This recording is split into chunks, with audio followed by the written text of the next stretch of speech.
RSK ও RC নামটা কিন্তু সবার জানা। হ্যাঁ, আজকের ভিডিওটা এই দুইটা টিমকে নিয়েই।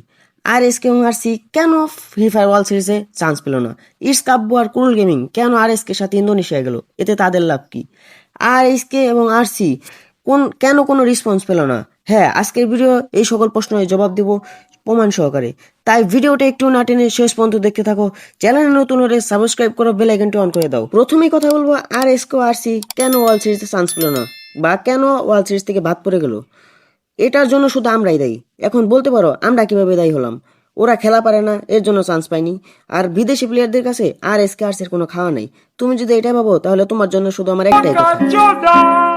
RSK ও RC বাংলাদেশের যদি যে পারফরমেন্সটা করেছে তার 50% পারফরমেন্স যদি বিদেশে করতে পারতো তাহলে তারা নিঃসন্দেহে ওয়ার্ল্ড সিরিজে চান্স পেয়ে গেছে। এখন বলতে পারো আমরা কি তাদের খেলতে না করছি নাকি? না, তা করো নাই, কিন্তু কখনো বাতও রাখো নাই।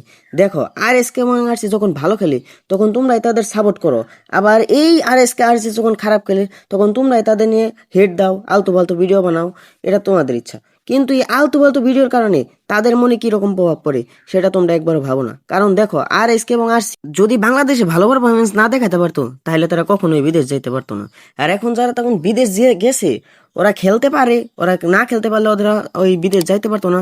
যে কোনো ভাবে ওরা খেলতে নিয়ে গেছে, যাওয়ার পরে তোমরা যখন তাদের হেড দাও ওদের মাথায় গেম প্লে করার সময় একটাই চিন্তা থাকে যে আমরা যদি ফার্স্টেই মারা যাই তাহলে আমাদের হেডের কোনো অভাব থাকবে না। ভাই এই ছোট্ট একটা হেডের জন্য ওদের মনের ভিতরেই থাকে যে আমরা ফাইট নিলে এখন যদি ফাইটটা আমরা হারি এটার জন্য আমার বাংলাদেশি মানুষ আমার প্রচন্ড পরিমাণে হেড দেয়। ভাই হেড দিলে মনের ভিতরে কত কষ্ট লাগে এটা তোমরা জানো, অনেকেই বুঝো, কিন্তু না বুঝাও তারপরেও ভিডিওগুলো বানাও কেন? ভাই তোমরা এরকম ভিডিও বানাবা কেন? তোমরা ওরা হারুক জিতুক যাই করুক ওরা বাংলাদেশকে রিপ্রেজেন্ট করার জন্য গেছে, ওদের সাপোর্ট করো। তাতে তোমরা কি করো, আওরা করা ভিডিও বানাও আর ওদের মনটাই নষ্ট করে দাও। মূলত এই একটা রিজন, এই একটা রিজনের জন্যই ওরা খেলায় মনোযোগ দিতে পারে না, ওরা খেলতে পারতেছে না। ভাই ওরা গেছে বাংলাদেশকে রিপ্রেজেন্ট করার জন্য, ওদেরকে সাপোর্ট করো। ওরা হারুক জিতুক যাই করুক ওরা ওরা নিজে বুঝুক। ভাই তুমি যতটুক পারো সাপোর্ট করো, হেড দিও না, বুঝছো? আর এখন দ্বিতীয় টপিকে যাই, আমি আশা করবো যে আর কিছু বলার কোনো আমার দরকার নাই যে তোমরা কেন আর হেড দিবা না। আর হেডটা দেওয়ার কোনো প্রয়োজনই নেই, এত তুমি খেলা পারো ভাই, তুমি যাও।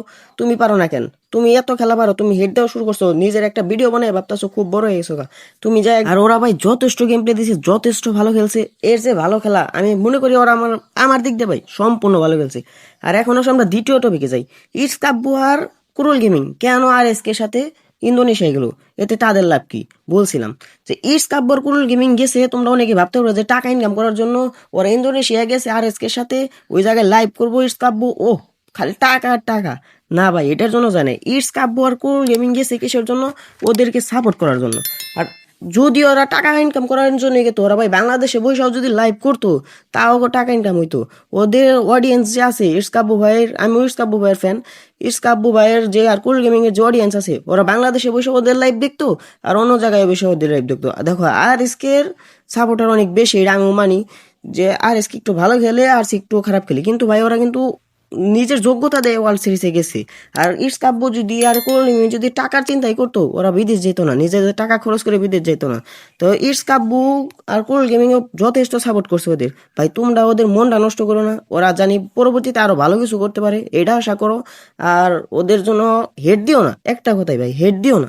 আর তৃতীয় বিষয় যেটা বলছিলাম যে RSK এবং RC কেন কোনো রিস্পন্সার পায় নাই, এটার জন্য ভাই আমাদের বাংলাদেশ সম্পূর্ণটাই দায়ী। কারণ দেখো অন্য অন্য টিম যে তোমার ফ্যালকম আছে, GW আছে, TS আছে, ওদের জার্সিতে ভাই রিস্পন্সারের আর কোনো জায়গা নাই। এইরকম রিস্পন্সার আছে, রিস্পন্সার গুলো কারা করছে?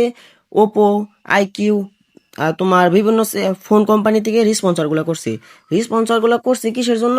ওরা ওরা ওয়ার্ল্ড সিরিজে চান্স পাইছে। এই একই কোম্পানিগুলো কিন্তু বাংলাদেশেও আছে, তারপরেও কোনো RSK এবং RC রিস্পন্সার পেল না। এটার জন্য বাংলাদেশ কিভাবে দেয় আমি তোমাদের একটু বুঝিয়ে বলি। দেখো বাংলাদেশে অন্য অন্য টিম যে গেছে ওদের দেশে থেকে সরকারে কিন্তু অনেক পরিমাণে সাপোর্ট করতেছে, ওদের কোর্স করে দিছে। বাংলাদেশ থেকে কিন্তু গেছে, বাংলাদেশকে সরকার কোনোভাবেই সাপোর্ট করে নাই, কিচ্ছু করে নাই। সাপোর্ট বলতে কি বাংলাদেশ থেকে কোনো সরকার ওদের কোনো রেসপন্সই দেয় নাই যে ওরা বাংলাদেশ থেকে রিপ্রেজেন্ট করার জন্য বিদেশ যাইতেছে, ওদের আমরা কিছু সাপোর্ট করি। দেখো গাড়িনা থেকে শুধু ওদের টুর্নামেন্টের খরচগুলো বহন করতেছে, কিন্তু ওদের পার্সোনাল যে খরচ দুই টিম কমসে কম তো 5 লাখ টাকা গেছে। কি বাংলাদেশ সরকার যদি চাইতো এই 5 লাখ টাকা কি দিতে পারতো না? চাইলে দিতে পারতো, দেয় না কিসের জন্য? তা এটা ওরাই ভালো জানে। আর এই একটা রিজনের কারণে অন্য অন্য রিস্পন্সারগুলো ওরা পায় নাই। কারণ দেখো, যে জায়গায় নিজের দেশের সরকারই নিজেদের সাপোর্ট করতে পারে না, সেই জায়গায় অন্যরা কিভাবে সাপোর্ট করবো? যে রিস্পন্সারগুলো দিব, ওরা রিস্পন্সার করে কিসের জন্য? যে ওদের প্রফিট হবে, এই জন্য রিস্পন্সারগুলো করে। যে দেশে বাংলাদেশের সরকারই বাংলাদেশি মানুষের পাশে নাই, তাহলে কেন রিস্পন্সার করবে? এটা হলো মূলত কথা। আর ফ্রি ফায়ার কিছুদিনের মধ্যে ব্যান হয়ে যাইতে চাইছে বাংলাদেশে, আর বিভিন্ন সিম আছে ব্যান করে দিছে। এখন শুনতেছি যে আবার ফোনগুলাও আনঅফিসিয়াল ফোন সবগুলো বন্ধ করে দিবে। তাহলে কি তোমার রেজিস্ট্রেশন করে ওরা খুব লাভ পাবে? কিন্তু কোনো লাভই নাই। এর জন্য, এই মূলত একটা রিজনের জন্য কোনো রিস্পন্সার পায় নাই। এই রিস্পন্সার না পাওয়ার জন্য ওদের অনেক কই হয়েছে ভাই। আমরা অনেকই বাংলাদেশে ভাই জন্ম নিয়ে খুব বড় ভুল করে ফেলেছি, লজ্জিত ভাই যে বাংলাদেশে নিয়ে। এই বাংলাদেশের সরকার যদি চাইতো, ওদের কিন্তু কিছুটা হলেও সাপোর্ট করতে পারতো। এই সাপোর্টটা করলেই ওরা বিভিন্ন কোম্পানি থেকে রিস্পন্সার পাইতো। আর এই একটা কারণে ওরা রিস্পন্সার পায় নাই, যে ওর বাংলাদেশের সরকার ওকে পাশে নেই। আর ভাই তোমাকে আরেকটা কথা বলে আমি বারবার বলতেছি ভাই, কেউ ওদের হেড দিও না ভাই। হেড দেওয়া কোনো লাভ নেই। তোমরা যে হেড দিতেছো, ভাবতেছো তোমরা বহুত কিছু হয়ে গেছো, কিন্তু ভাই ওগো হেড দিও না, ওদের মনটা নষ্ট করো না। ওরা ভবিষ্যতে আরো ভালো কিছু করুক, আমি এটা দোয়া করি। তো আজকের ভিডিওটা এই পর্যন্ত। যারা ভিডিওটা শেষ পর্যন্ত দেখছো তাদের জন্য অসংখ্য ভালোবাসা রইলো। আর ভিডিওটা বেশি বেশি শেয়ার করো, যাতে তোমার ফ্রেন্ড আর বন্ধুরা ভিডিওটা দেখতে পারে।